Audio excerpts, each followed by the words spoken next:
Benipal show ਵਿੱਚ ਦਵਿੰਦਰ ਸਿੰਘ ਬੈਨੀਪਾਲ ਵੱਲੋਂ ਤੁਹਾਡਾ ਸਭਨਾਂ ਦਾ ਸਵਾਗਤ। ਆਪ ਸਭਨਾਂ ਨੂੰ ਪਿਆਰ ਅਤੇ ਸਤਿਕਾਰ ਸਹਿਤ ਸਤਿ ਸ਼੍ਰੀ ਅਕਾਲ। ਦੋਸਤੋ, ਅੱਜ ਦੇ ਇਸ ਪ੍ਰੋਗਰਾਮ ਵਿੱਚ ਜਿਹੜੀਆਂ ਖਬਰਾਂ ਤੇ ਵਿਚਾਰ ਚਰਚਾ ਕਰਾਂਗਾ ਉਹ ਬਹੁਤ ਅਹਿਮ ਨੇ, ਮਹੱਤਵਪੂਰਨ ਨੇ, ਇੰਪੋਰਟੈਂਟ ਨੇ। ਸਭ ਤੋਂ ਪਹਿਲੀ ਖਬਰ, ਪੰਜਾਬ ਦੇ ਸਾਬਕਾ ਪੁਲਿਸ ਮੁਖੀ ਸੁਮੇਧ ਸੈਣੀ। ਤੁਹਾਡੀਆਂ ਸਭਨਾਂ ਦੀਆਂ ਨਜ਼ਰਾਂ ਟਿਕੀਆਂ ਹੋਈਆਂ ਕਿ ਸੁਮੇਧ ਸੈਣੀ ਨੂੰ ਸੁਪਰੀਮ ਕੋਰਟ ਵੱਲੋਂ ਰਾਹਤ ਮਿਲਦੀ ਹੈ ਜਾਂ ਨਹੀਂ।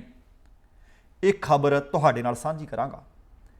ਇਹਦੇ ਨਾਲ ਬਾਈਬਲ ਕਲਾਂ ਗੋਲੀ ਕਾਂਡ, ਤੁਹਾਨੂੰ ਪਤਾ ਕਿ ਸਾਹਿਬ ਸ੍ਰੀ ਗੁਰੂ ਗ੍ਰੰਥ ਸਾਹਿਬ ਜੀ ਦੀ ਬੇਅਦਬੀ ਤੋਂ ਬਾਅਦ ਬਾਈਬਲ ਕਲਾਂ ਦੇ ਵਿੱਚ ਸ਼ਾਂਤਮਈ ਰੋਸ ਮੁਜ਼ਾਹਰਾ ਹੋ ਰਿਹਾ ਸੀ, ਗੋਲੀ ਚੱਲੀ ਸੀ, ਮੌਤਾਂ ਹੋਈਆਂ ਸੀ। ਉਹਦੇ ਤੋਂ ਬਾਅਦ ਬਾਈਬਲ ਕਲਾਂ ਗੋਲੀ ਕਾਂਡ ਦੇ ਵਿੱਚ ਵੀ ਇੱਕ ਅਪਡੇਟ ਹੈ, ਉਹ ਵੀ ਤੁਹਾਡੇ ਨਾਲ ਸਾਂਝੀ ਕਰਾਂਗੇ। ਤੁਹਾਨੂੰ ਯਾਦ ਹੋਣਾ ਕਿ ਬੀਤੇ ਕਈ ਮਹੀਨਿਆਂ ਤੋਂ ਰੌਲਾ ਪੈ ਰਿਹਾ ਹੈ ਕਿਸਾਨੀ ਦਾ ਲੱਕ ਤੋੜ ਦੇਣਗੇ ਆ ਖੇਤੀਬਾੜੀ ਆਰਡੀਨੈਂਸ। ਕੱਲ ਉਹਦੇ ਤੇ ਵੋਟਿੰਗ ਹੋਈ ਆ ਲੋਕ ਸਭਾ ਦੇ ਵਿੱਚ। ਅੱਜ ਤੱਕ ਬਾਹਰ ਲੋਕਾਂ ਨੂੰ ਬੇਵਕੂਫ ਬੁੱਧੂ ਬਣਾਉਣ ਵਾਲੇ ਲੋਕ ਜਿਹੜੇ ਇਹ ਕਹਿੰਦੇ ਰਹੇ ਕਿ ਅਸੀਂ ਤੁਹਾਡੇ ਹੱਕ ਵਿੱਚ ਡਟਾਂਗੇ, ਅਸੀਂ ਤੁਹਾਡੇ ਹੱਕ ਵਿੱਚ ਖੜਾਂਗੇ, ਅਸੀਂ ਇਸ ਆਰਡੀਨੈਂਸ ਦੇ ਵਿਰੋਧ ਵਿੱਚ ਵੋਟ ਪਾਵਾਂਗੇ, ਵੋਟਾਂ ਵੇਲੇ ਹਾਜ਼ਰ ਹੀ ਨਹੀਂ ਹੋਏ। ਇਹ ਖਬਰ ਬਹੁਤ ਮਹੱਤਵਪੂਰਨ ਹੈ, ਇਹ ਵੀ ਤੁਹਾਡੇ ਨਾਲ ਸਾਂਝੀ ਕਰਾਂਗੇ। ਇਹਦੇ ਨਾਲ ਲੋਕ ਸਭਾ ਦੇ ਵਿੱਚ ਇੱਕ ਬਿੱਲ ਪੇਸ਼ ਕੀਤਾ ਗਿਆ ਸੀ ਸੰਸਦ ਮੈਂਬਰਾਂ ਦੀਆਂ ਤਨਖਾਹਾਂ ਨੂੰ ਲੈ ਕੇ ਕਿ ਉਹਨਾਂ ਵਿੱਚ ਕਟੌਤੀ ਕੀਤੀ ਜਾਵੇ ਤੇ ਕਿੰਨੀ ਕੀਤੀ ਜਾਵੇ। ਉਹਦੇ ਬਾਬਤ ਜਿਹੜੀ ਅਪਡੇਟ ਆ ਉਹ ਵੀ ਤੁਹਾਡੇ ਨਾਲ ਸਾਂਝੀ ਕਰਾਂਗਾ। ਇਸੇ ਤਰ੍ਹਾਂ ਕੋਵਿਡ-19 ਮਹਾਮਾਰੀ ਨੂੰ ਲੈ ਕੇ ਦੁਨੀਆ ਭਰ ਦੀਆਂ ਨਜ਼ਰਾਂ ਟਿਕੀਆਂ ਹੋਈਆਂ ਨੇ, ਕੋਈ ਮੁਲਕ ਦਵਾਈ ਦਾ ਐਲਾਨ ਕਰੇ। ਚੀਨ ਵਾਲੇ ਪਾਸਿਓਂ ਖਬਰ ਆ ਰਹੀ ਹੈ ਕਿ ਅਸੀਂ ਬੜੀ ਜਲਦ ਦਵਾਈ ਤਿਆਰ ਕਰਕੇ ਆਮ ਲੋਕਾਂ ਨੂੰ, ਪਬਲਿਕ ਨੂੰ ਦੇ ਦਿਆਂਗੇ, ਤੇ ਮਹੀਨਾ ਕਿਹੜਾ ਦੱਸਿਆ, ਖਬਰ ਤੁਹਾਡੇ ਨਾਲ ਸਾਂਝੀ ਕਰਦੇ ਹਾਂ। ਇੱਕ ਹੋਰ ਖਬਰ, ਅਮਰੀਕਾ ਨੇ ਇੱਕ ਐਡਵਾਈਜ਼ਰੀ ਆਪਣੇ ਨਾਗਰਿਕਾਂ ਨੂੰ ਜਾਰੀ ਕੀਤੀ ਹੈ ਕਿ ਜੇਕਰ ਹਾਂਗਕਾਂਗ ਤੇ ਚੀਨ ਦੀ ਯਾਤਰਾ ਕਰਨੀ ਹੈ ਤੇ ਤੁਹਾਨੂੰ ਕਿਹੜੀਆਂ ਖੱਜਲ ਖੁਆਰੀਆਂ ਦਾ ਸਾਹਮਣਾ ਕਰਨਾ ਪੈ ਸਕਦਾ ਹੈ।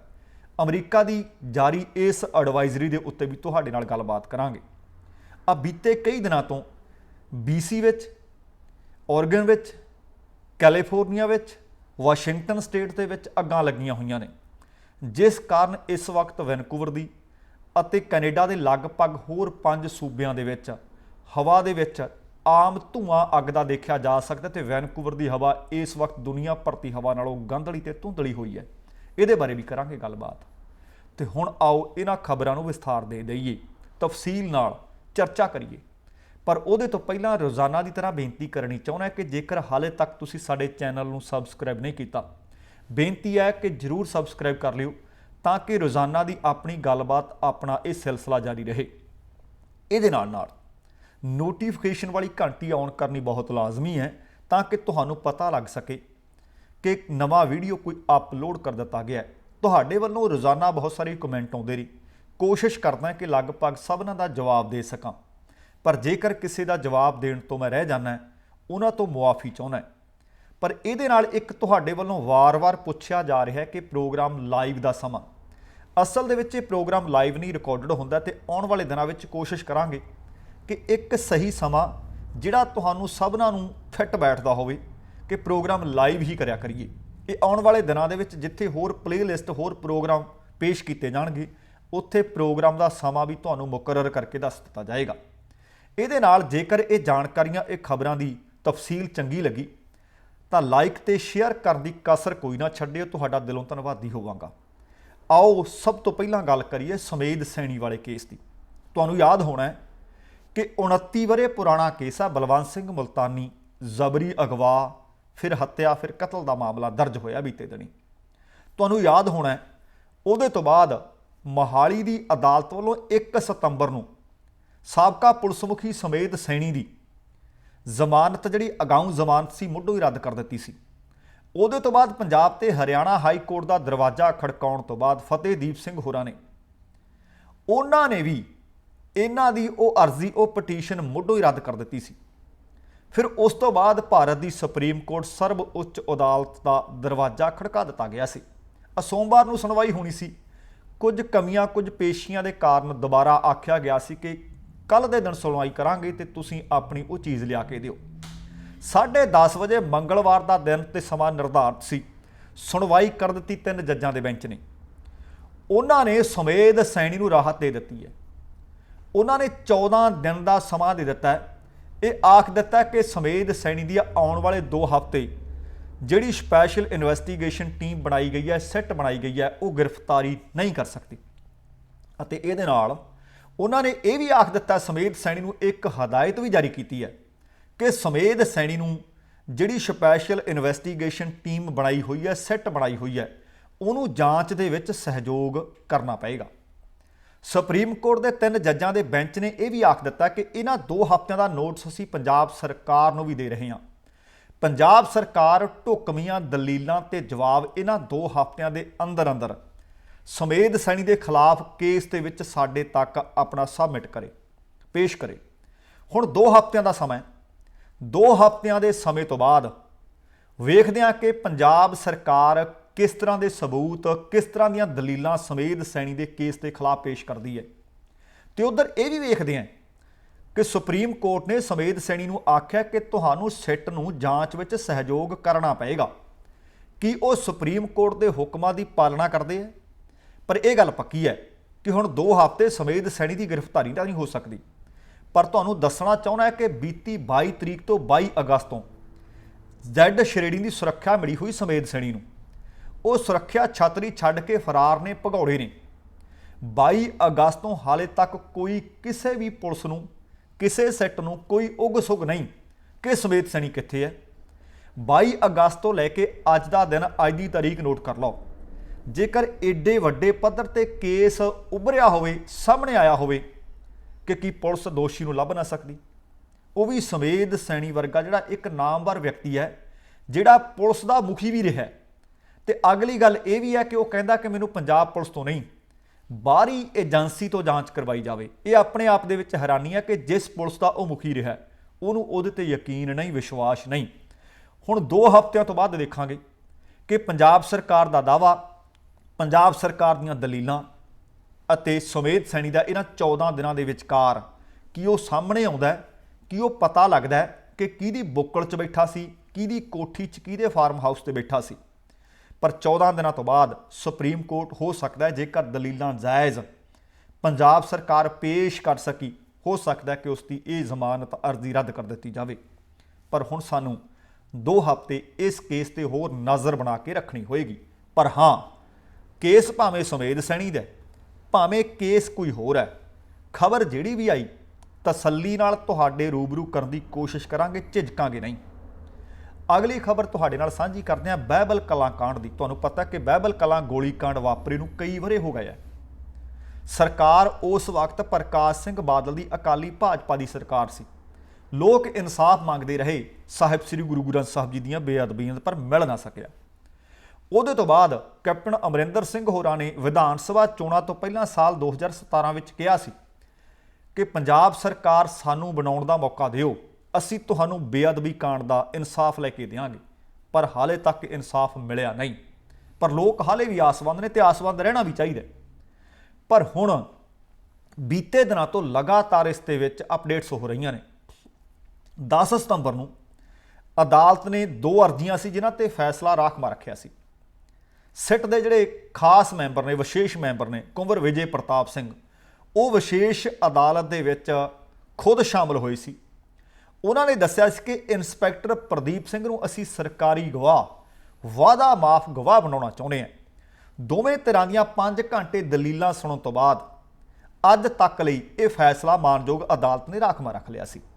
ਹੁਣ ਅਦਾਲਤ ਨੇ ਦੋਵੇਂ ਅਰਜ਼ੀਆਂ ਤੇ ਫੈਸਲਾ ਸੁਣਾ ਦਿੱਤਾ ਹੈ। ਮਾਨਯੋਗ ਸੈਸ਼ਨ ਜੱਜ ਦੀ ਅਦਾਲਤ ਨੇ ਇੰਸਪੈਕਟਰ ਪ੍ਰਦੀਪ ਸਿੰਘ ਨੂੰ ਸਰਕਾਰੀ ਗਵਾਹ, ਵਾਅਦਾ ਮਾਫ ਗਵਾਹ ਬਣਾਉਣ ਵਾਸਤੇ ਮਨਜ਼ੂਰੀ ਦੇ ਦਿੱਤੀ ਹੈ, ਆਗਿਆ ਦੇ ਦਿੱਤੀ ਹੈ। ਪਰ ਦੂਸਰੇ ਪਾਸੇ ਬਹਿਬਲ ਕਲਾਂ ਗੋਲੀ ਕਾਂਡ ਦੇ ਵਿੱਚ ਸ਼ਹੀਦ ਹੋਏ ਕਹਿ ਲਓ ਜਾਂ ਇਸ ਜਹਾਨ ਤੋਂ ਤੁਰੇ ਆਖ ਲਓ, ਕ੍ਰਿਸ਼ਨ ਭਗਵਾਨ ਦੇ ਭਰਾ ਰੇਸ਼ਮ ਸਿੰਘ ਨੇ ਇੱਕ ਅਰਜ਼ੀ, ਇੱਕ ਪਟੀਸ਼ਨ ਪਾਈ ਸੀ ਕਿ ਇੰਸਪੈਕਟਰ ਪ੍ਰਦੀਪ ਸਿੰਘ ਇਸ ਬਹਿਬਲ ਕਲਾਂ ਗੋਲੀ ਕਾਂਡ ਦਾ ਮੁੱਖ ਮੁਲਜ਼ਮ ਹੈ, ਉਹ ਨਾਮਜ਼ਦ ਕੀਤਾ ਹੋਇਆ ਹੈ, ਉਹਨੂੰ ਸਰਕਾਰੀ ਗਵਾਹ ਨਾ ਬਣਾਇਆ ਜਾਵੇ।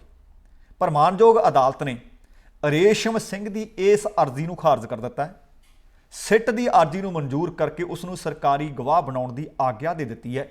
ਪਰ ਇੱਥੇ ਇਹ ਵੀ ਗੱਲ ਦੱਸਣੀ ਬਣਦੀ ਹੈ ਕਿ ਉਸ ਵਕਤ ਦੇ ਤਤਕਾਲੀ ਐਸਐਸਪੀ ਚਰਨਜੀਤ ਸਿੰਘ, ਉਹਨਾਂ ਦੇ ਰੀਡਰ ਹੋਇਆ ਕਰਦੇ ਸੀ ਇੰਸਪੈਕਟਰ ਪ੍ਰਦੀਪ ਸਿੰਘ।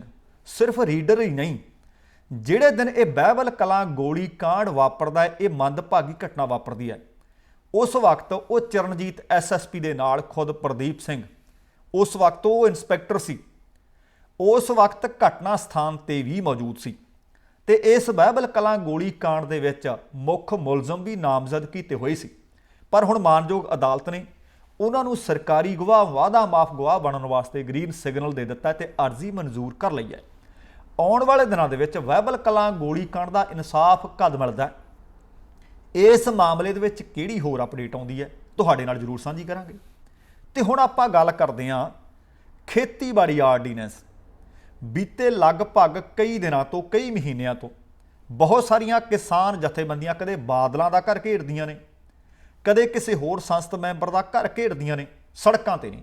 ਹੁਣ ਵੀ ਕਿਉਂ ਨਾ, ਕਿਉਂਕਿ ਉਹਨਾਂ ਦੇ ਗਲ ਨੂੰ ਫਾਹਾ ਪੈ ਰਿਹਾ ਹੈ ਹਰਿਆਣੇ ਦੇ ਵਿੱਚ ਵੀ, ਪਰ ਪੂਰੇ ਭਾਰਤ ਦੇ ਵਿੱਚੋਂ ਜੇਕਰ ਸਭ ਤੋਂ ਵੱਧ ਕਿਤੇ ਰੋਸ ਰੈਲੀਆਂ ਮੁਜ਼ਾਹਰੇ ਕਿਸੇ ਕਿਸਾਨ ਜਾਂ ਕਿਸਾਨ ਜਥੇਬੰਦੀਆਂ ਨੇ ਕੀਤੇ ਹੈ ਤਾਂ ਉਹ ਪੰਜਾਬ ਦੇ ਵਿੱਚ ਸੀ, ਕਿਉਂਕਿ ਪੰਜਾਬ ਖੇਤੀਬਾੜੀ ਪ੍ਰਧਾਨ ਸੂਬਾ ਹੈ। ਹੁਣ ਤੱਕ ਬਾਕੀ ਸਾਰੀਆਂ ਵਿਰੋਧੀ ਧਿਰਾਂ ਇਹ ਕਹਿੰਦੀਆਂ ਰਹੀਆਂ ਕਿ ਖੇਤੀਬਾੜੀ ਆਰਡੀਨੈਂਸ ਨੇ ਜਿਹੜੇ ਇਹ ਕਿਸਾਨ ਵਿਰੋਧੀ ਨੇ, ਪਰ ਸ਼੍ਰੋਮਣੀ ਅਕਾਲੀ ਦਲ ਅਤੇ ਭਾਰਤੀ ਜਨਤਾ ਪਾਰਟੀ ਵਾਲੇ ਕਹਿੰਦੇ ਰਹੇ ਨਹੀਂ, ਇਹ ਕਿਸਾਨਾਂ ਦੇ ਵਿਰੋਧੀ ਨਹੀਂ। ਪਰ ਕੁਝ ਦਿਨਾਂ ਤੋਂ ਲਗਾਤਾਰ ਥੋੜੀਆਂ ਸੁਰਾਂ ਬਦਲੀਆਂ ਸੀ। ਆਖਰਕਾਰ ਸੁਖਬੀਰ ਸਿੰਘ ਬਾਦਲ ਨੇ ਕਿਹਾ ਸੀ ਕਿ ਮੈਂ ਤੇ ਹਰਸਿਮਰਤ ਬਾਦਲ ਤੁਹਾਨੂੰ ਕੇਂਦਰੀ ਖੇਤੀਬਾੜੀ ਮੰਤਰੀ ਨਾਲ ਬਿਠਾ ਦਿੰਦੇ ਆ, ਉਹ ਤੁਹਾਨੂੰ ਸ਼ਾਹਦੀ ਭਰ ਦੇਣਗੇ, ਗਵਾਹੀ ਭਰ ਦੇਣਗੇ ਕਿ ਤੁਹਾਡੇ ਵਿਰੋਧ ਵਿੱਚ ਨਹੀਂ ਨੇ। ਪਰ ਅੱਜ ਤੱਕ ਇਸ ਖੇਤੀਬਾੜੀ ਆਰਡੀਨੈਂਸ ਦੀ ਹਮਾਇਤ ਕਰਦੇ ਹੁਣ ਜਦੋਂ ਸੰਸਦ ਦੇ ਵਿੱਚ ਮਾਮਲਾ ਪੇਸ਼ ਹੋਇਆ ਤੇ ਉੱਥੇ ਜਿਹੜੀ ਯੂ ਟਰਨ ਸੁਖਬੀਰ ਸਿੰਘ ਬਾਦਲ ਨੇ ਮਾਰੀ ਹੈ, ਇਕੱਲੇ ਬਾਦਲ ਨੇ ਨਹੀਂ ਮਾਰੀ, ਆ ਬਾਕੀਆਂ ਦਾ ਵੀ ਚਿਹਰਾ ਮੋਹਰਾ ਨੰਗਾ ਹੋਇਆ। ਸੁਖਬੀਰ ਸਿੰਘ ਬਾਦਲ ਨੇ ਇਹ ਆਖਿਆ, ਸੰਸਦ ਦੇ ਵਿੱਚ ਬਿੱਲ ਪੇਸ਼ ਹੋਇਆ, ਉਹਦੇ ਤੇ ਜਦੋਂ ਵੋਟਿੰਗ ਹੋਈ, ਪੰਜਾਬ ਦੇ ਸੰਸਦ ਮੈਂਬਰਾਂ ਦੇ ਵਿੱਚੋਂ ਸੁਖਬੀਰ ਸਿੰਘ ਬਾਦਲ ਨੇ ਇਸ ਖੇਤੀਬਾੜੀ ਆਰਡੀਨੈਂਸ ਦੇ ਖਿਲਾਫ ਬੋਲੇ ਵੀ ਤੇ ਵੋਟ ਵੀ ਪਾਈ। ਉਹ ਕਹਿੰਦੇ ਅਸੀਂ ਜਦੋਂ ਪਹਿਲਾਂ ਹੀ ਇਹ ਬਿੱਲ ਪੇਸ਼ ਕੀਤਾ ਗਿਆ ਸੀ ਆਰਡੀਨੈਂਸ ਸੀ, ਉਸ ਵਕਤ ਕੇਂਦਰੀ ਮੰਤਰੀ ਮੰਡਲ ਦੇ ਵਿੱਚ ਹਰਸਿਮਰਤ ਕੌਰ ਬਾਦਲ ਨੇ, ਇਹ ਸੁਖਬੀਰ ਬਾਦਲ ਦਾ ਬਿਆਨ ਮੈਂ ਦੱਸ ਰਿਹਾ, ਸੁਖਬੀਰ ਬਾਦਲ ਕਹਿੰਦੇ ਉਸ ਵਕਤ ਕੇਂਦਰ ਦੇ ਵਿੱਚ ਮੰਤਰੀ ਨੇ ਹਰਸਿਮਰਤ ਬਾਦਲ ਨੇ ਕਿਹਾ ਸੀ ਕਿ ਕਿਸਾਨਾਂ ਦੇ ਨਾਲ ਇਸ ਮਸਲੇ ਨੂੰ ਵਿਚਾਰਿਆ ਜਾਵੇ, ਇਹ ਕਿਸਾਨ ਵਿਰੋਧੀ ਨਹੀਂ ਹੋਣਾ ਚਾਹੀਦਾ। ਉਹ ਕਹਿੰਦੇ ਹਰਸਿਮਰਤ ਬਾਦਲ ਦੀ ਉਹਨਾਂ ਨੇ ਉਸ ਵਕਤ ਸੁਣੀ ਨਹੀਂ, ਪਰ ਜੇ ਉਸ ਵਕਤ ਸੁਣੀ ਨਹੀਂ ਆ ਹੁਣ ਤੱਕ ਇਸ ਗੱਲ ਦੀ ਫਿਰ ਦਲੀਲ ਕਿਉਂ ਦਿੰਦੇ ਰਹੇ ਕਿ ਕਿਸਾਨ ਵਿਰੋਧੀ ਨਹੀਂ। ਖੈਰ, ਪਰ ਜਦੋਂ ਪਰਖ ਦੀ ਘੜੀ ਆਈ, ਸੰਸਦ ਦੇ ਵਿੱਚ ਵੋਟਿੰਗ ਦੀ ਘੜੀ ਆਈ, ਉਸ ਵਕਤ ਸੁਖਬੀਰ ਸਿੰਘ ਬਾਦਲ ਕਹਿੰਦੇ ਪੰਜਾਬ ਸਰਕਾਰ ਨੇ, ਕਿਉਂਕਿ ਕਾਂਗਰਸ ਦੀ ਸਰਕਾਰ ਹੈ, ਪੰਜਾਬ ਵਿਧਾਨ ਸਭਾ ਦੇ ਵਿੱਚ ਖੇਤੀਬਾੜੀ ਆਰਡੀਨੈਂਸ ਦੇ ਵਿਰੋਧ ਦੇ ਵਿੱਚ ਬਿੱਲ ਪਾਸ ਕੀਤਾ ਹੈ। ਉਹ ਕਹਿੰਦੇ ਜੇ ਉੱਥੇ ਵੋਟ ਕਰਨ ਦੀ ਵਾਰੀ ਆਈ ਤੇ ਸਾਰੀ ਗੈਰ ਹਾਜ਼ਰ ਹੋ ਗਏ। ਇੱਥੋਂ ਤੱਕ ਕਿ ਜਿਹੜੇ ਆਮ ਆਦਮੀ ਪਾਰਟੀ ਦੇ ਇੱਕੋ ਇੱਕ ਸੰਸਦ ਮੈਂਬਰ ਨੇ ਭਗਵੰਤ ਮਾਨ ਸੰਗਰੂਰ ਤੋਂ, ਉਹ ਕਹਿੰਦੇ ਉਹ ਵੀ ਗੈਰ ਹਾਜ਼ਰ ਹੋ ਗਏ। ਉਹ ਕਹਿੰਦੇ ਪਹਿਲਾਂ ਮੌਜੂਦ ਸੀ, ਉਹ 30-35 ਮਿੰਟ 40 ਮਿੰਟ ਉਡੀਕ ਨਾ ਕਰ ਸਕੇ ਕਿ ਵੋਟਿੰਗ ਹੋਣੀ, ਅਸੀਂ ਵੋਟ ਵਿਰੋਧ ਵਿੱਚ ਪਾ ਕੇ ਜਾਈਏ, ਕਿਉਂਕਿ ਇਸ ਗੱਲ ਦਾ ਆਪਾਂ ਨੂੰ ਇਲਮ ਹੈ ਕਿ ਭਾਰਤੀ ਜਨਤਾ ਪਾਰਟੀ ਦੀ ਸਰਕਾਰ ਹੈ, ਉਹਨਾਂ ਕੋਲ ਇੰਨਾ ਕੁ ਬਹੁਮਤ ਹੈ ਕਿ ਕਿਸੇ ਵੀ ਬਿੱਲ ਨੂੰ ਉਹ ਪੇਸ਼ ਤੇ ਪਾਸ ਕਰ ਸਕਦੇ ਆ। ਪਰ ਹੁਣ ਭਾਵੇਂ ਉਹ ਪਾਸ ਕਰ ਸਕਦੇ ਸੀ, ਪਰ ਗੱਲ ਤਾਂ ਇਹ ਹੈ ਨਾ ਕਿ ਜੰਗਲ ਨੂੰ ਅੱਗ ਲੱਗੀ ਹੈ, ਚਿੜੀ ਨੂੰ ਪਤਾ ਹੈ ਕਿ ਮੇਰੀ ਚੁੰਝ ਨਾਲ ਪਾਣੀ ਭਰ ਕੇ ਪਾਉਣ ਨਾਲ ਅੱਗ ਬੁਝਣੀ ਨਹੀਂ। ਪਰ ਜਦੋਂ ਇਤਿਹਾਸ ਦੇ ਵਿੱਚ ਜ਼ਿਕਰ ਹੋਏਗਾ, ਅੱਗ ਲਾਉਣ ਵਾਲਿਆਂ ਵਿੱਚ ਨਹੀਂ, ਅੱਗ ਬੁਝਾਉਣ ਵਾਲਿਆਂ 'ਚ ਜ਼ਿਕਰ ਹੋਏਗਾ। ਵੋਟਾਂ ਕਿਉਂ ਨਹੀਂ ਪਾਈਆਂ? ਸੰਸਦ ਮੈਂਬਰ ਤੁਹਾਡੇ ਨੇ ਪੁੱਛਿਓ ਜ਼ਰੂਰ ਕਿ ਜਿਹੜੀ ਅੱਜ ਤੱਕ ਲੋਕਾਂ ਨੂੰ ਤੁਸੀਂ ਦਲੀਲ ਦਿੰਦੇ ਰਹੇ ਕਿ ਕਿਸਾਨ ਵਿਰੋਧੀ ਨੇ, ਅੱਜ ਜਦੋਂ ਕਿਸਾਨ ਵਿਰੋਧੀ ਬਿੱਲ ਪਾਸ ਹੋਣ ਲੱਗਿਆ ਉਦੋਂ ਵੋਟਾਂ ਕਿਉਂ ਨਹੀਂ ਪਾਈਆਂ? ਪਰ ਸੁਖਬੀਰ ਬਾਦਲ ਕਹਿੰਦੇ ਇਹ ਕਿਸਾਨਾਂ ਦੀ ਪਾਰਟੀ ਹੈ, ਮੈਂ ਖੁਦ ਕਿਸਾਨ ਹੈ, ਮੈਨੂੰ ਪਤਾ ਸੀ ਕਿਸਾਨਾਂ ਦਾ ਦੁੱਖ ਕੀ ਹੁੰਦਾ, ਮੈਂ ਇਸ ਕਰਕੇ ਇਸ ਖੇਤੀਬਾੜੀ ਆਰਡੀਨੈਂਸ ਦੇ ਵਿਰੋਧ ਵਿੱਚ ਵੋਟ ਪਾ ਕੇ ਆਇਆ। ਪਰ ਯੂ ਟਰਨ ਇਹਨਾਂ ਨੇ ਵੀ ਵੱਡਾ ਹੀ ਮਾਰਿਆ, ਅੱਜ ਤੱਕ ਇਹ ਵੀ ਹੱਕ ਵਿੱਚ ਹੀ ਭੁਗਤੇ ਸੀ, ਆ ਹੁਣ ਚੰਗਾ ਹੋਇਆ ਪਰ ਵੋਟ ਵਿਰੋਧ ਵਿੱਚ ਪਾ ਕੇ ਆਏ ਨਹੀਂ। ਹੁਣ ਅਗਲੀ ਖਬਰ, ਇਹ ਵੀ ਲੋਕ ਸਭਾ ਦੇ ਅੰਦਰਲੀ ਹੋਈ ਗੱਲ ਹੈ। ਲੋਕ ਸਭਾ ਦੇ ਵਿੱਚ ਇੱਕ ਬਿੱਲ ਪੇਸ਼ ਕੀਤਾ ਗਿਆ, ਬਿੱਲ ਸੀ ਸੰਸਦ ਮੈਂਬਰ ਤਨਖਾਹ ਭੱਤੇ ਅਤੇ ਪੈਨਸ਼ਨ ਸੋਧ ਬਿੱਲ 2020। ਜਦੋਂ ਇਹ ਬਿੱਲ ਪੇਸ਼ ਕੀਤਾ ਗਿਆ, ਇਸ ਦੇ ਵਿੱਚ ਇਹ ਸੀ ਕਿ ਜਿੰਨੇ ਵੀ ਸੰਸਦ ਮੈਂਬਰ ਨੇ, ਭਾਵੇਂ ਕਿਸੇ ਵੀ ਸੰਸਦੀ ਹਲਕੇ ਤੋਂ ਚੁਣ ਕੇ ਆਏ ਨਹੀਂ, ਉਹਨਾਂ ਦੀ ਤਨਖਾਹ ਦੇ ਵਿੱਚ 1 ਸਾਲ ਵਾਸਤੇ 30% ਦੀ ਕਟੌਤੀ ਕੀਤੀ ਜਾਣੀ ਹੈ। ਲਗਭਗ ਸਾਰੇ ਸੰਸਦ ਮੈਂਬਰਾਂ ਨੇ ਇਸ ਦਾ ਸਮਰਥਨ ਕੀਤਾ ਕਿ ਬਿਲਕੁਲ ਕਰ ਦਿਓ, ਪਰ ਕੁਝ ਇੱਕ ਸੰਸਦ ਮੈਂਬਰਾਂ ਨੇ ਇਹ ਕਿਹਾ ਕਿ ਤਨਖਾਹ ਭਾਵੇਂ ਸਾਰੀ ਦੀ ਸਾਰੀ ਕੱਟ ਲਾਓ, ਤਨਖਾਹ ਸਾਡੀ ਭਾਵੇਂ ਬੰਦ ਕਰ ਦਿਓ, ਪਰ ਜਿਹੜੇ ਸੰਸਦੀ ਖੇਤਰ ਦੇ ਵਾਸਤੇ ਉਹਨਾਂ ਨੂੰ ਪੈਸੇ ਦਿੱਤੇ ਜਾਂਦੇ ਨੇ ਉਹ ਬੰਦ ਨਹੀਂ ਹੋਣੇ ਚਾਹੀਦੇ। ਸੋ ਇੱਥੋਂ ਤੱਕ ਤ੍ਰਿਣਮੂਲ ਕਾਂਗਰਸ ਦੇ ਕਲਿਆਣ ਬੈਨਰਜੀ TMC ਦੇ ਸੌਗਤ ਰਾਏ ਨੇ ਕਿਹਾ, ਉਹ ਕਹਿੰਦੇ ਜਿਹੜੇ ਸਾਡੀ ਫੰਡ ਸਾਨੂੰ ਮਿਲਦਾ ਸਾਡੇ ਸੰਸਦੀ ਹਲਕੇ ਦੀ ਸੁਧਾਰ ਦੇ ਵਾਸਤੇ, ਤਨਖਾਹਾਂ ਭਾਵੇਂ ਮੁਕੰਮਲ ਬੰਦ ਕਰ ਦਿਓ ਪਰ ਉਹ ਫੰਡ ਸਾਨੂੰ ਮਿਲਣੇ ਚਾਹੀਦੇ ਨੇ। ਇਹ ਗੱਲ ਇੱਕ ਚੰਗੀ ਸੀ ਕਿ ਲਗਭਗ ਸਾਰੀਆਂ ਪਾਰਟੀਆਂ, ਸਾਰੀਆਂ ਧਿਰਾਂ ਇਸ ਗੱਲ ਤੇ ਇਤਫਾਕ ਰੱਖ ਗਈਆਂ, ਇੱਕ ਮਤ ਸਨ, ਸਹਿਮਤ ਸਨ ਕਿ ਸੰਸਥਾਂ ਦੇ ਜਿਹੜੀ ਤਨਖਾਹ ਹੈ ਉਸ ਦੇ ਵਿੱਚ ਕਟੌਤੀ ਕਰ ਦਿੱਤੀ ਜਾਵੇ। ਹੁਣ ਸੰਸਥਾ ਦੀ ਤਨਖਾਹ ਦੇ ਵਿੱਚ 30% ਕਟੌਤੀ ਕਰ ਦਿੱਤੀ ਗਈ ਹੈ। ਇਹ ਬਿੱਲ ਪਾਸ ਹੋ ਗਿਆ। ਅਗਲੀ ਖਬਰ ਜਿਹੜੀ ਤੁਹਾਡੇ ਨਾਲ ਦੋਸਤੋ ਸਾਂਝੀ ਕਰਨੀ ਚਾਹੁੰਦਾ, ਕਰੋਨਾ ਵਾਇਰਸ। ਤੁਹਾਨੂੰ ਯਾਦ ਹੋਣਾ ਪਹਿਲਾਂ ਇਸ ਨੂੰ ਕਰੋਨਾ ਵਾਇਰਸ ਕਹਿੰਦੇ ਰਹੇ, ਫਿਰ WHO ਨੇ ਆਖ ਦਿੱਤਾ ਕਿ ਕਰੋਨਾ ਵਾਇਰਸ ਨੂੰ ਅਸਲ ਦੇ ਵਿੱਚ ਮਹਾਮਾਰੀ ਐਲਾਨਿਆ ਤੇ ਇਸ ਦਾ ਨਾਂ ਕੋਵਿਡ-19, ਕਿਉਂਕਿ 2019 ਦੇ ਆਖਰੀ ਮਹੀਨਿਆਂ ਦੇ ਵਿੱਚ ਇਸ ਵਾਇਰਸ ਦਾ ਪਤਾ ਲੱਗਿਆ ਸੀ। ਉਹਦੇ ਤੋਂ ਬਾਅਦ ਕਈ ਵਾਰੀ ਤਾਂ ਇਹ ਸੁਣਨ ਨੂੰ ਮਿਲਦਾ ਰਿਹਾ ਸਿਹਤ ਮਾਹਿਰਾਂ ਵੱਲੋਂ ਕਿ ਹੋ ਸਕਦਾ ਕਿ ਦਵਾਈ ਛੇਤੀ ਬਣੇ ਨਾ, ਹੋ ਸਕਦਾ ਕਿ ਸਾਨੂੰ ਇਸ ਵਾਇਰਸ ਨਾਲ ਜੀਣ ਦਾ ਸਲੀਕਾ ਤੇ ਤਰੀਕਾ ਹੀ ਸਿੱਖਣਾ ਪਵੇ। ਪਰ ਉਹਦੇ ਤੋਂ ਬਾਅਦ ਬਹੁਤ ਸਾਰੇ ਮੁਲਕਾਂ ਨੇ ਕਿਹਾ ਕਿ ਨਹੀਂ, ਸਾਡੇ ਵਿਗਿਆਨੀ ਦਵਾਈਆਂ ਬਣਾ ਰਹੇ ਨੇ ਤੇ ਆਉਣ ਵਾਲੇ ਦਿਨਾਂ ਵਿੱਚ ਦਵਾਈ ਮਿਲ ਜਾਣੀ ਹੈ। ਹੁਣ ਹੋਰਨਾਂ ਮੁਲਕਾਂ ਦੇ ਵਾਂਗ ਚੀਨ ਵਾਲੇ ਪਾਸਿਓਂ ਖਬਰ ਮਿਲੀ ਹੈ। ਚੀਨ ਵਾਲੇ ਕਹਿੰਦੇ ਕਿ ਕਿਉਂਕਿ ਵਾਇਰਸ ਵੀ ਚੀਨ ਦੇ ਵੁਹਾਨ ਸ਼ਹਿਰ ਤੋਂ ਸ਼ੁਰੂ ਹੋਇਆ ਸੀ, ਉਹ ਕਹਿੰਦੇ ਆਉਣ ਵਾਲੇ ਮਹੀਨੇ ਨਵੰਬਰ ਦੇ ਵਿੱਚ ਜਿਹੜੀ ਕੋਵਿਡ-19 ਦੀ ਬਿਮਾਰੀ ਦੀ ਮਹਾਮਾਰੀ ਦੀ ਦਵਾਈ ਹੈ, ਵੈਕਸੀਨ ਹੈ, ਉਹ ਆਮ ਜਨਤਾ ਨੂੰ ਉਪਲਬਧ ਹੋ ਜਾਏਗੀ। ਹੁਣ ਚਾਈਨਾ ਸੈਂਟਰ ਡਿਜ਼ੀਜ਼ ਕੰਟਰੋਲ ਨੇ ਇਹ ਜਾਣਕਾਰੀ ਦਿੱਤੀ ਹੈ। ਉਹਨਾਂ ਨੇ ਬਿਆਨ ਜਾਰੀ ਕੀਤਾ ਕਿ ਅਸੀਂ ਇੱਕ ਨਹੀਂ, ਦੋ ਨਹੀਂ, ਸਗੋਂ 3 ਵੈਕਸੀਨ ਨੇ, 3 ਦਵਾਈਆਂ ਨੇ ਜਿਹੜੀਆਂ ਅਸੀਂ ਸਫਲਤਾਪੂਰਵਕ ਐਨ ਆਖਰੀ ਪੜਾਅ ਤੇ ਪਹੁੰਚ ਚੁੱਕੇ ਹਾਂ ਅਤੇ ਨਵੰਬਰ ਤੱਕ ਆਮ ਲੋਕਾਂ ਨੂੰ ਇਹ ਦਵਾਈ ਮਿਲਣੀ ਸ਼ੁਰੂ ਹੋ ਜਾਏਗੀ। ਉਹ ਕਹਿੰਦੇ ਵੈਕਸੀਨ ਦੇ 3 ਪੜਾਅ ਨੇ। ਅਸੀਂ ਆਹ ਮਨੁੱਖੀ ਜਿਹੜਾ ਹਿਊਮਨ ਟ੍ਰਾਇਲ ਇਸ ਵਕਤ ਚੱਲ ਰਿਹਾ, ਇਹਨਾਂ ਤੋਂ ਵੀ ਪਹਿਲਾਂ ਜਿਹੜੇ ਸਾਡੇ ਫਰੰਟ ਲਾਈਨਰ ਨੇ ਉਹਨਾਂ ਨੂੰ ਅਸੀਂ ਉਹਨਾਂ ਦੇ ਉੱਤੇ ਇਹ ਪਰਖ ਚੁੱਕੇ ਹਾਂ ਅਤੇ ਕਿਸੇ ਵੀ ਵਿਅਕਤੀ ਦੇ ਉੱਤੇ ਕੋਈ ਸਾਈਡ ਇਫੈਕਟ ਨਜ਼ਰ ਨਹੀਂ ਆਇਆ। ਹੁਣ ਪਤਾ ਨਹੀਂ ਚੀਨ ਸੱਚ ਬੋਲ ਰਿਹਾ, ਚੀਨ ਝੂਠ ਬੋਲ ਰਿਹਾ, ਪਰ ਇੱਕ ਗੱਲ ਯਕੀਨਨ ਹੈ, ਉਹ ਕਹਿੰਦੇ ਅਸੀਂ ਨਵੰਬਰ ਮਹੀਨੇ ਆਮ ਜਨਤਾ ਨੂੰ, ਆਮ ਲੋਕਾਂ ਨੂੰ ਕੋਵਿਡ-19 ਦੀ ਦਵਾਈ ਵੈਕਸੀਨ ਦੇ ਦਿਆਂਗੇ। ਉਹ ਕਹਿੰਦੇ ਜਿੰਨਿਆਂ ਤੇ ਵੀ ਪਰੀਖਣ ਹੋਇਆ ਲਗਭਗ ਸਾਰਿਆਂ ਦੇ ਉੱਤੇ ਸਫਲਤਾਪੂਰਵਕ। ਇੱਥੋਂ ਤੱਕ ਉਹ ਕਹਿੰਦੇ ਅਸੀਂ ਤਾਂ ਜੁਲਾਈ ਮਹੀਨੇ ਆਪਣੇ ਸਾਰੇ ਫਰੰਟ ਲਾਈਨਰ ਦੇ ਉੱਤੇ ਇਹਦੀ ਵੈਕਸੀਨ ਅਜ਼ਮਾ ਚੁੱਕੇ ਹਾਂ, ਕਿਉਂਕਿ ਪਹਿਲਾਂ ਵੀ ਖਬਰਾਂ ਆਈਆਂ ਸੀ ਕਿ ਚੀਨ ਦੇ ਫੌਜੀਆਂ ਦੇ ਉੱਤੇ ਇਸ ਦਵਾਈ ਦਾ ਪਰੀਖਣ ਕੀਤਾ ਜਾ ਰਿਹਾ ਹੈ। ਹੁਣ CDC ਦੇ ਜਿਹੜੇ ਚੀਫ ਨੇ ਗੁਈ ਚੇਨ ਯੂ, ਉਹ ਕਹਿੰਦੇ ਮੈਂ ਖੁਦ ਇਹ ਵੈਕਸੀਨ ਲਈ ਹੈ, ਮੈਂ ਇਹ ਡੋਜ਼ ਲਈ ਹੈ, ਨਾ ਕੋਈ ਸਾਈਡ ਇਫੈਕਟ, ਨਾ ਹੀ ਕੋਈ ਹੋਰ ਮੈਨੂੰ ਆਪਣੇ ਸਰੀਰ ਵਿੱਚ ਤਬਦੀਲੀ ਨਜ਼ਰ ਆਈ। ਕਿਉਂਕਿ ਬਹੁਤ ਸਾਰੇ ਥਾਵਾਂ ਤੋਂ ਖਬਰਾਂ ਮਿਲੀਆਂ ਸੀ ਕਿ ਜਿਨ੍ਹਾਂ ਵਲੰਟੀਅਰ ਨੂੰ ਇਹ ਦਵਾਈਆਂ ਦਿੱਤੀਆਂ ਗਈਆਂ ਨੇ ਕਿਸੇ ਨੂੰ ਟੇਸਟ ਦਾ ਪਤਾ ਨਹੀਂ ਲੱਗ ਰਿਹਾ, ਕਿਸੇ ਨੂੰ ਕੁਝ ਹੋਰ ਸਾਈਡ ਇਫੈਕਟ ਨਜ਼ਰ ਆਏ ਨੇ। ਪਰ ਚੀਨ ਵਾਲੇ ਕਹਿੰਦੇ ਇੰਜ ਕੁਝ ਨਹੀਂ। ਉਹ ਕਹਿੰਦੇ ਚਾਈਨਾ ਨੈਸ਼ਨਲ ਫਾਰਮਾਸਿਊਟੀਕਲ ਗਰੁੱਪ ਅਤੇ ਸਿਨੋਵੈਕ ਬਾਇਓਟੈਕ ਨੇ ਮਿਲ ਕੇ ਇਹ ਦਵਾਈ ਤਿਆਰ ਕੀਤੀ ਹੈ ਅਤੇ ਕੰਪਨੀ ਦਾ ਅਧਿਕਾਰਤ WeChat ਜਿਹੜਾ ਅਕਾਊਂਟ ਹੈ ਉਹਦੇ ਉੱਤੇ ਇਸ ਗੱਲ ਦੀ ਪੁਸ਼ਟੀ ਕੀਤੀ ਗਈ ਹੈ ਕਿ ਹੁਣ ਤੱਕ 1 ਲੱਖ ਲੋਕਾਂ ਦੇ ਉੱਤੇ ਸਫਲ ਪਰੀਖਣ ਕੀਤਾ ਜਾ ਚੁੱਕਾ ਹੈ। ਸੋ ਅਸੀਂ ਰਸ਼ੀਆ ਵਾਂਗ ਨਹੀਂ ਕਿ ਦੱਸਣਾ ਨਹੀਂ, 1 ਲੱਖ ਲੋਕਾਂ ਦੇ ਉੱਤੇ ਸਫਲ ਪਰੀਖਣ ਹੈ।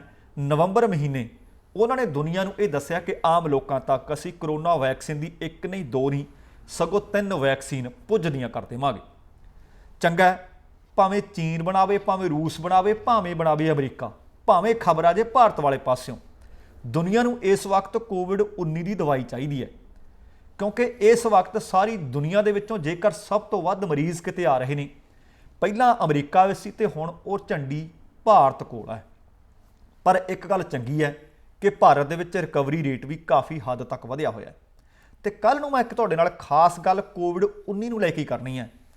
ਤੁਹਾਨੂੰ ਲੱਗੇਗਾ ਕਿ ਬਿਲਕੁਲ ਇਹ ਗੱਲ ਬਹੁਤ ਜਾਇਜ਼ ਹੈ, ਪਰ ਕੱਲ੍ਹ ਤੱਕ ਇੰਤਜ਼ਾਰ ਕਰਿਓ।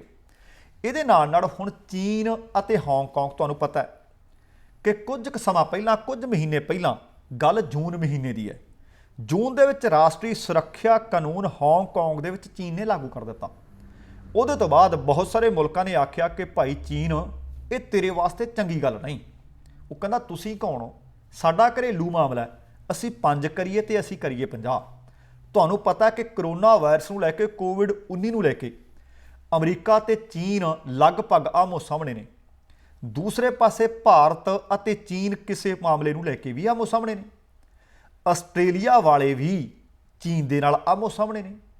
ਉਧਰ ਬਰਤਾਨੀਆ ਵਾਲਿਆਂ ਨਾਲ ਵੀ ਸਿੰਘ ਫਸਾਈ ਜਾਂਦਾ ਤੇ ਉਧਰ ਜਾਪਾਨ ਵਾਲਿਆਂ ਨਾਲ ਵੀ ਇੱਟ ਖੜਕਾ ਹੈ।